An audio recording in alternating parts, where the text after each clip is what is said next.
Muito boa tarde, senhoras e senhores. Estamos aqui novamente, 3 neurônios, nosso convidado de sempre, que vai estar com a gente, pré-candidato à Prefeitura de São Paulo, vai estar com a gente até o momento da eleição e depois também vai continuar com a gente nas prestações de contas futuras. Dr. Ribas Paiva, eu hoje vou dar o currículo dele. Dr. Ribas Paiva é advogado, militante pós-graduado em Direito Econômico, produtor rural e conferencista emérito da ADESG São Paulo. ADESG. Pré-candidato à Prefeitura de São Paulo. Doutor Ribas, muito boa tarde. Programa 3 Neurônios 202, Pedrinho comigo. E hoje, doutor Ribas, se o senhor nos permite, vamos falar sobre IPTU. É um assunto árido, né? Que a questão tributária é sempre árida. Eu estou às suas ordens. Bom, vamos procurar esclarecer. Vamos começar, porque muita gente, todo mundo paga, mas muita gente não sabe o que está pagando e o que ganha com isso. Então, a primeira pergunta que eu tenho para o doutor Ribas é: o que é o IPTU e quem tem que pagar? Nós estamos vendo aqui atrás esse bando de prédios da cidade de São Paulo. A gente olha para isso aqui, é uma montada de dinheiro. Se toda essa gente está pagando IPTU, é dinheiro para cacete. Então, quem paga e quem tem que pagar? Olha, cabe aqui alguma referência histórica. O imposto sobre propriedades imobiliárias, ele apareceu no Brasil a primeira vez a rainha Dona Maria, ela precisava de dinheiro, então ela instituiu o imposto em 1839. Não, desculpe. Em 1789. E o Brasil, pela primeira vez, se deparou com a obrigação de pagar impostos sobre propriedade imobiliária. A princípio, como da sua origem, este imposto era federal. Só a partir de 1934 que ele passou para ser passou a ser renda da municipalidade e nunca mais alterou. O fato gerador do imposto é a propriedade. Não há necessidade que seja o instituto completo da propriedade. Pode ser um dos três: o uso,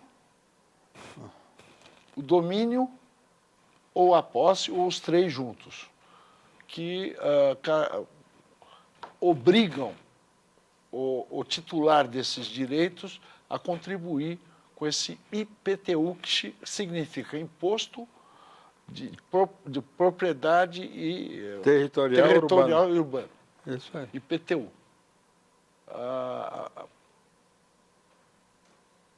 A base de cálculo dele é o valor venal. O que é valor venal? É de acordo com o sistema instituído pela municipalidade para aferir, é o valor de comércio à vista do imóvel. Este é o valor venal. Aí começa a subjetividade da base de cálculo. Por quê? Porque depende de uma ótica não muito clara e muitas vezes distante da realidade. Por exemplo, nesse momento que nós tivemos a pandemia, o IPTU, a base de cálculo se tornou fugidia. Por quê? Porque os imóveis estão com liquidez zero. E como é a base de cálculo, é o preço à vista, em caso de comercialização, qual seria o preço? O preço caiu pela metade, ou pelo menos 60% do valor antigo. Então, nesse momento, a base de cálculo está descolada da realidade. Está havendo um confisco tributário. Pedrinho.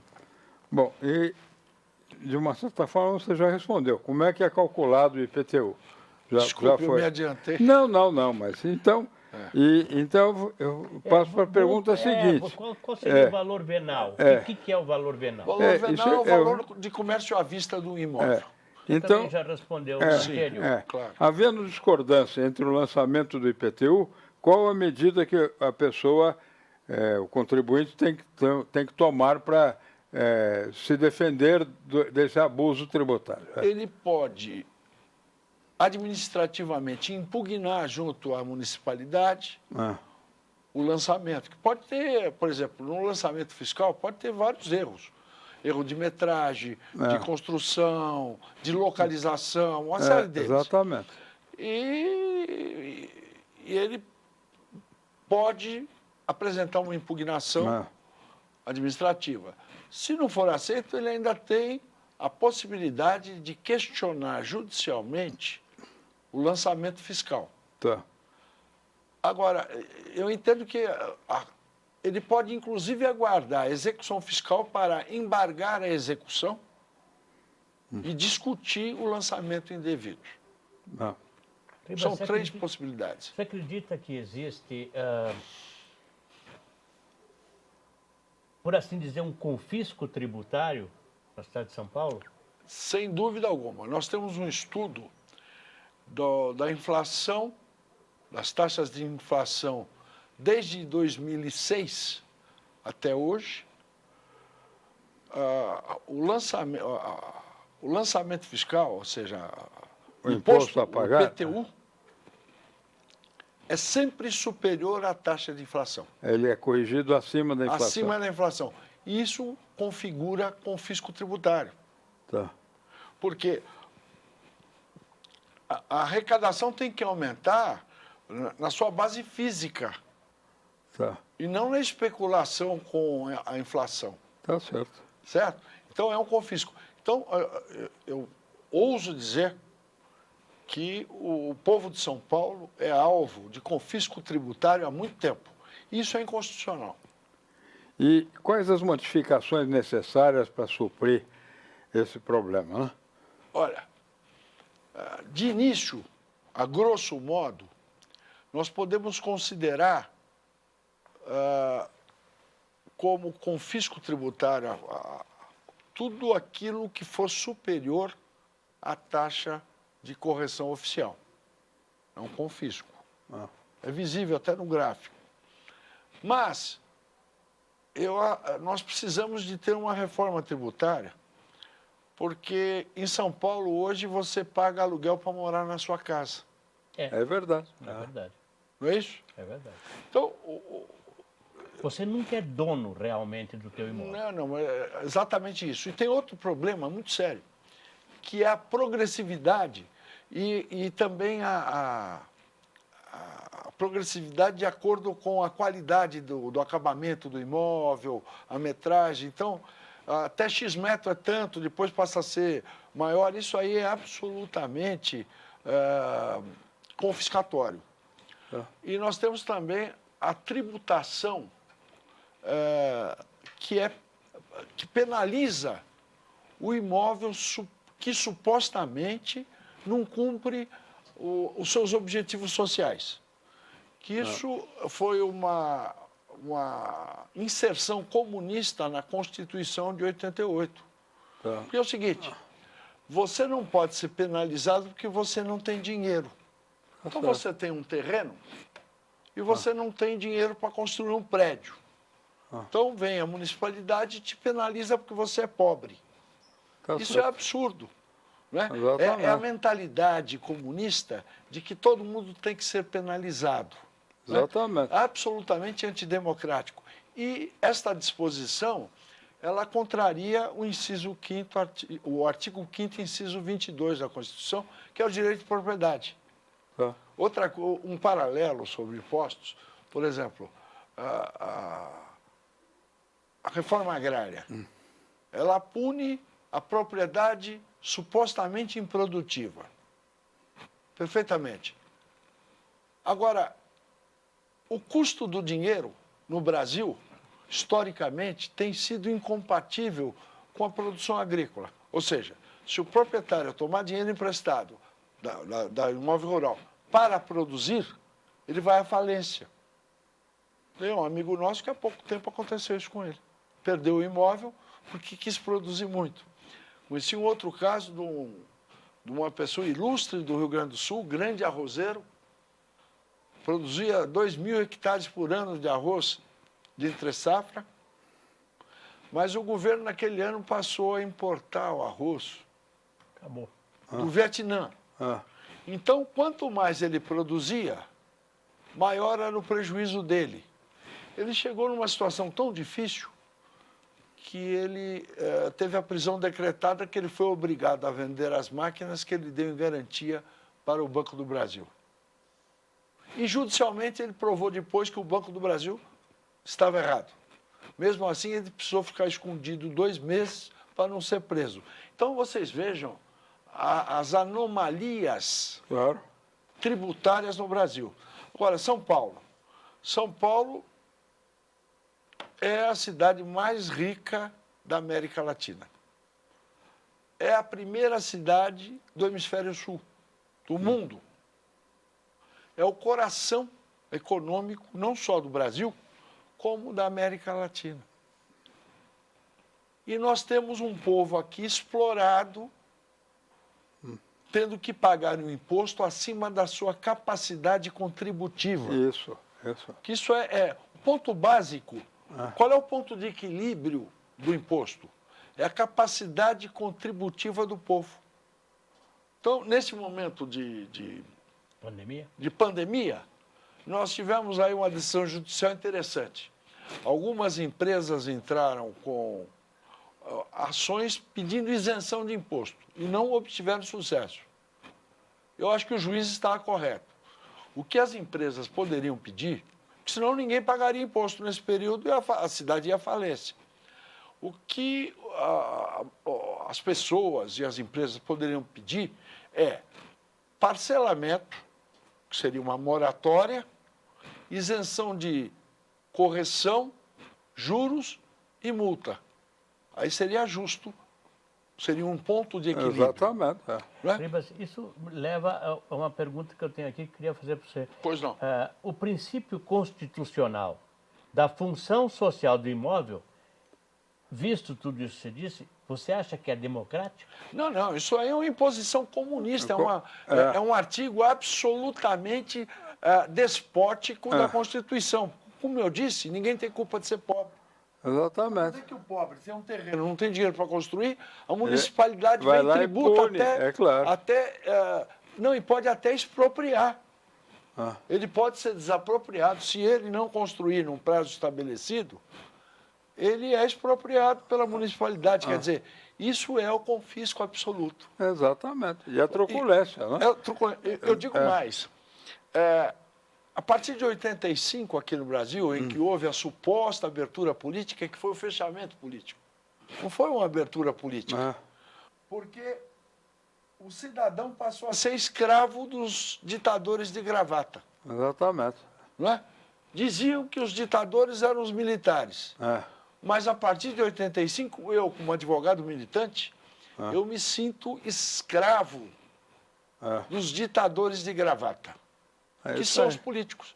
É a oligarquia política de um país que não é democrático e que exaure o povo. Eu me sinto visita da minha cidade, hóspede da minha cidade. Exatamente. Como o ministro disse aí há poucos dias atrás, da ditadura da maioria. Né? É um absurdo linguístico. Né? É um erro de linguagem absurdo. Conceito também, né? Porque na cabeça dele é surrealista. Exatamente. É por isso que ele perdeu o cabelo. Pode ser. Bom, nós estamos carecas de saber. Estamos mantendo o humor. Tá? Pedrinho. E no fim, eu acho que o mais importante é dizer que nós vivemos uma situação ainda mais grave porque o Poder Judiciário é absolutamente ineficiente, desde os tempos coloniais. Né? E eu tenho um amigo muito imprudente que fala que juiz só se interessa por 3 coisas: aumento dos próprios vencimentos, homenagens e outros benefícios. Se não for um desses 3 assuntos, ele não vai se cuidar do seu caso. Você já respondeu uma pergunta que eu tinha aqui, que é se caberia a isenção do tributo durante a pandemia. Você já deu tua opinião. Perfeita, correta. Novamente eu estou atropelando. Não está perfeito. As pessoas precisam entender isso. Agora, Agora, eu acho que é a pergunta fundamental e final.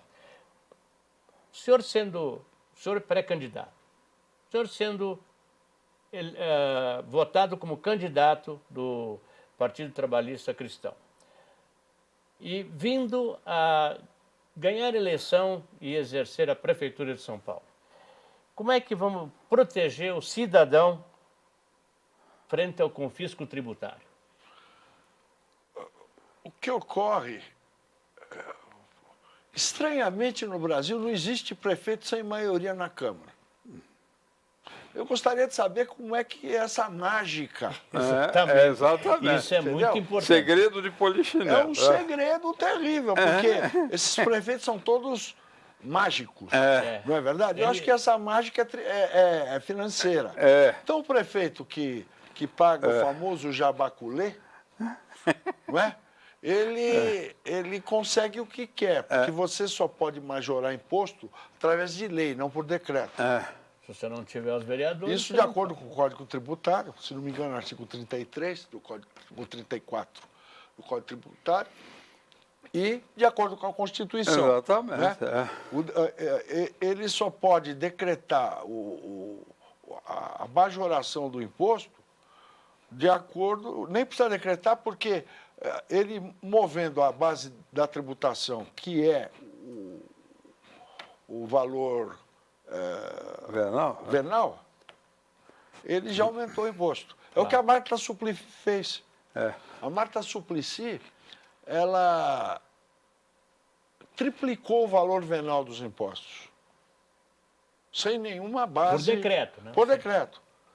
E ninguém falou nada. Por quê? Porque ela tinha maioria na Câmara. Agora, acho gozado do seguinte: entra prefeito, sai prefeito, entra partido, sai prefeito. Todo mundo tem maioria, Todo mundo né? tem maioria na Câmara. Bom, vamos esperar. Quer dizer, isso aí é um caso de polícia. Né? Então, a minha sugestão para que o cidadão seja protegido é o Ministério Público ser mais atuante. Muito bem, não é? é isso aí. O Ministério Público existe para quê? Como curador de incapazes, que ele também não exerce essa função, porque ele está aí a Cracolândia, que ele não toma nenhuma providência para proteger aqueles viciados. Exatamente. E a sociedade também. E também como custos legis, ou seja, ele é o fiscal do exato cumprimento da lei. Exatamente. Ele não faz isso. Então, o que eles fazem? Eles ficam tomando banho de ar-condicionado, não é? Deixa o sol entrar pela janela e o ar-condicionado ligado. Então, nós precisamos de parar de pagar o salário dessa gente. Ou eles atuam como fiscais, protetores do povo, ou então não precisamos de Ministério Público. Exatamente. Nos Estados Unidos, eu quero fazer esse paralelo, muito embora lá seja o common law, que é outra base jurídica, que é consuetudinária, o promotor ele tem plena consciência que ele é a voz do povo.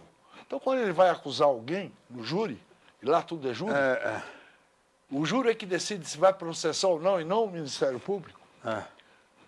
Ele chega e fala assim: nós, o povo de Washington, nós, o povo de Nova York, acusamos o fulano de tal de ter feito isso. Então, veja, é a figura perfeita do representante do povo. Aqui não. Aqui nós não temos representante do povo. O gozado é que é um sistema político por representação que não representa ninguém. É isso aí. Então nós temos que modificar uma opção de coisa. Na democracia, na república, em política, quem não fala não existe. Então, felizmente, o povo brasileiro está aprendendo a falar. Exatamente.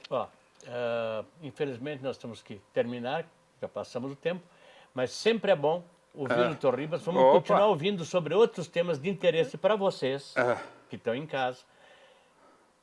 É muito importante saber que nessa eleição em novembro, nós temos em quem votar. Não mais no menos pior, como fizemos a vida inteira. Doutor Ribas, muito obrigado. Espero que o senhor esteja com a gente na próxima semana para discutir outros problemas de São Paulo.